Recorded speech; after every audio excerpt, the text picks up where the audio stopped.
Olá, bem-vindos ao Criarte. Hoje é dia de atualização e hoje vamos ficar com a segunda e última parte do Renascimento Cinquecento. Bem-vindos.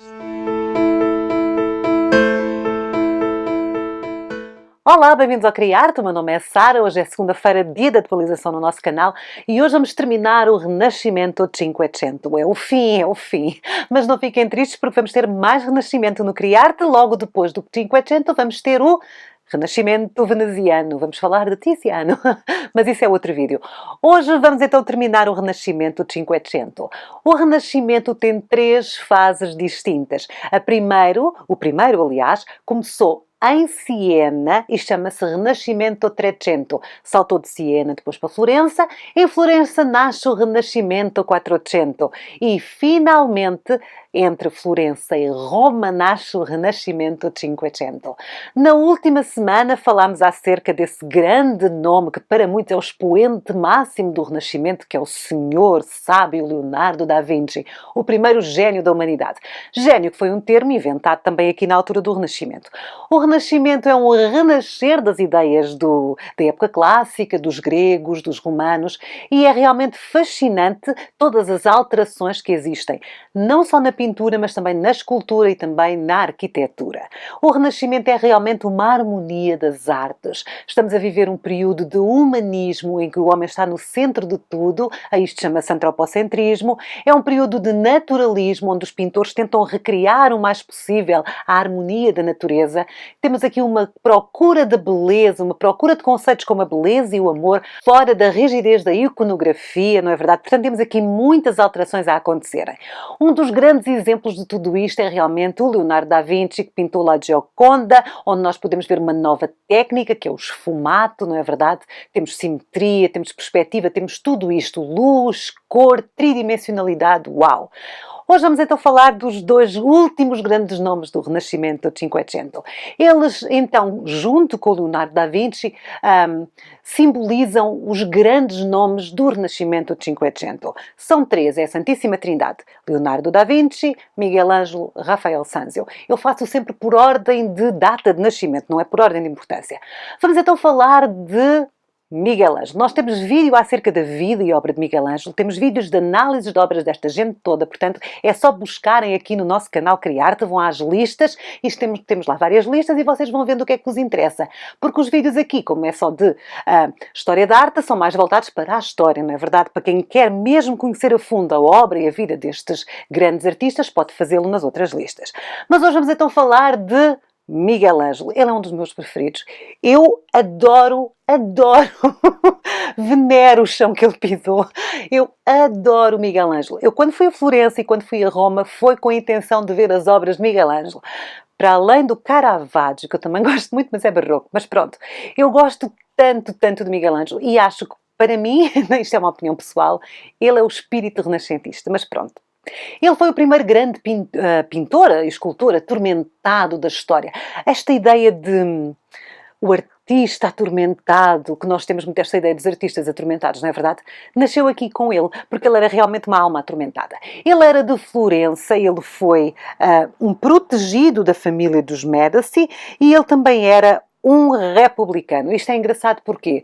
Porque a República morreu quando os Médici tomaram o poder da cidade. E então ele era protegido dos Médici, mas não gostava nada deles. Hoje podíamos considerá-lo até de extrema esquerda, vejam bem. Mas pronto, ele era fiorentino acima de tudo e precisava do dinheiro e das encomendas e trabalhou para os Médici, mas sempre uma relação muito conturbada com os Médici e com toda a gente, porque ele metia-se em zaragatas, andava à pancada, enfim. E ele é realmente um escultor antes de tudo. A grande paixão da sua vida é a escultura e era no que ele se sentia realizado. No entanto, também ele é um pintor excelente, mas não queria nada ser pintor. Estas e outras histórias em vídeos do Criarte, lá na lista dos grandes pintores. Fazer publicidade aqui ao meu próprio canal. Uma das suas primeiras obras foi feita depois do tombo dos Médici, não é? A cidade foi invadida pelos franceses, os Médici perderam o seu poder e ele saiu de Florença e fez esta obra. Esta é uma das suas primeiras obras, chama-se a Sagrada Família, de 1503. Também é conhecida como Tondodoni. Esta obra chama a atenção pela posição da Virgem, que ajoelhada em primeiro plano se vira no movimento alongado. A este movimento dá-se o nome de linea serpentinata. É a linha serpentina. E vocês, ao olharem para esta obra, percebem o quê? Uma clara interpretação da escultura, porque o Miguel Ângelo é escultor, acima de tudo.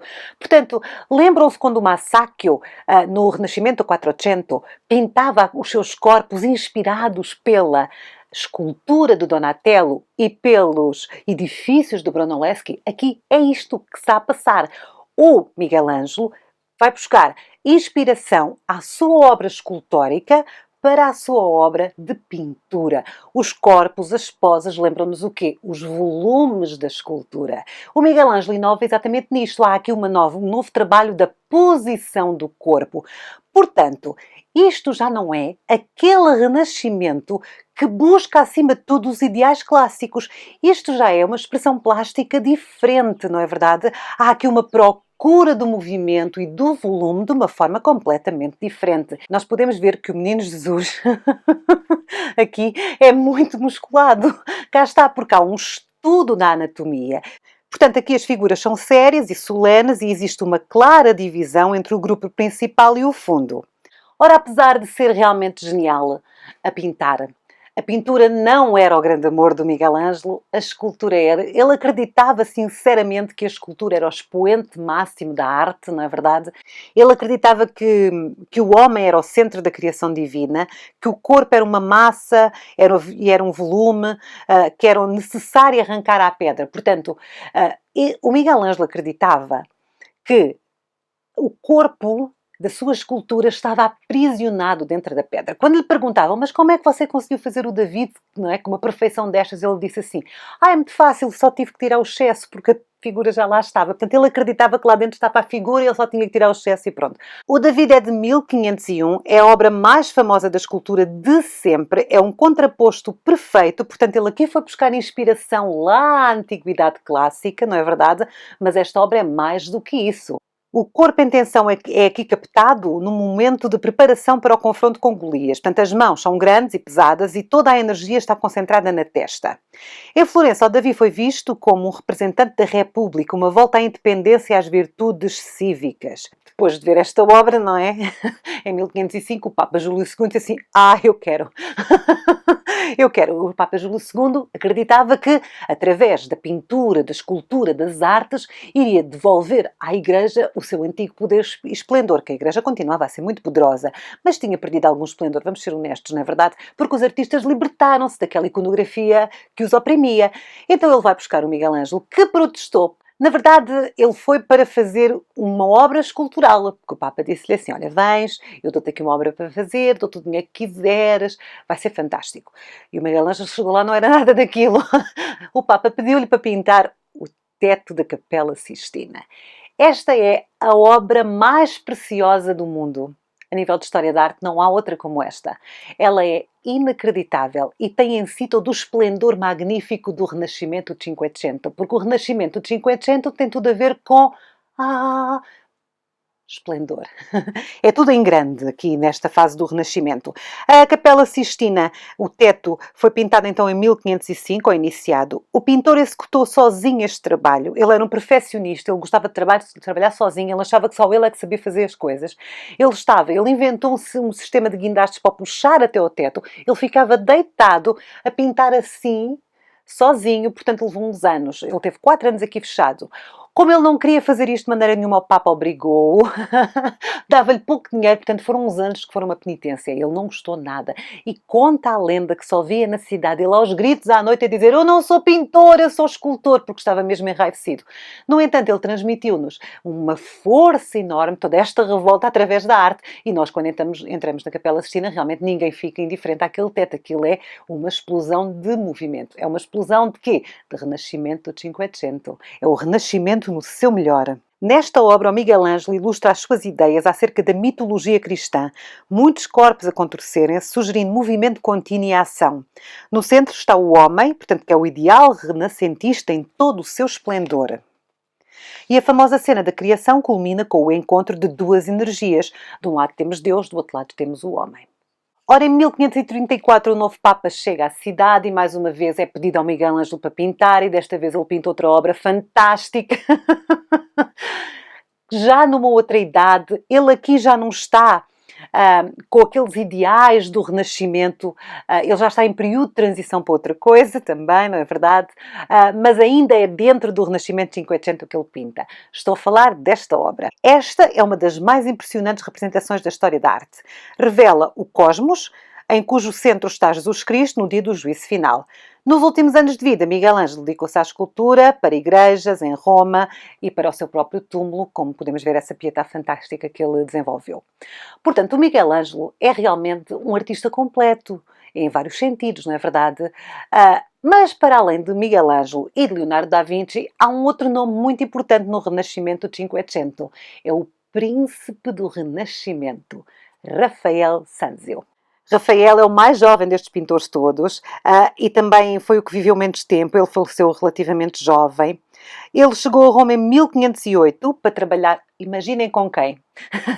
Com o Papa Júlio II. No entanto, ao contrário do Leonardo da Vinci, que já era bem velhote quando chegou a Roma, e ao contrário do Miguel Ângelo, que estava lá sob pressão porque não queria nada pintar, ele queria esculpir, o Rafael não. O Rafael era uma pessoa muito, muito religiosa, não é que os outros não sejam, mas este era mais, e queria muito trabalhar para o Vaticano, queria muito pintar. Então foi com muito agrado que ele recebeu esta encomenda. A encomenda era para pintar os aposentos privados do Papa Júlio II.